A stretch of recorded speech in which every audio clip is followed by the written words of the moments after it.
Salam, hər vaxtınız xeyir olsun, hörmətli müştəri. Hazırda mansardın izoliyasiyası tamamilə yekunlaşır. Kənarlar, yuxarılar, indi onların çəkiş ediləcək, səhifəmizi yükləyəcək, baxacaqsınız. Demək, burada sizin tərəfinizdən bax, bu gördüyünüz kimi bağlanır, boşluqlar bağlanır ki, bura hava girməsin, soyuq hava girməsin. Siz ki, istipolu qoşasınız. Nəzərinizdə olsun ki, siz istipolu qoşanda divarlar nəmdir, yaşlı. Bunun buxarlanması qalxacaq, çıxacaq. Köpükdə su keçirtmədiyi üçün buxarı saxlayacaq özündə. Mümkün olsa ciftləri açıq qoyun. Bax, bu ciftləri.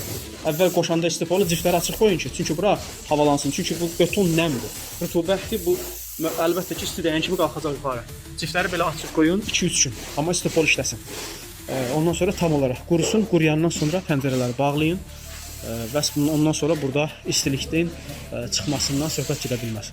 Çünki tamamilə hər bir yer izolyasiya olunub. Xeyirli olsun, xeyirli görəsiniz.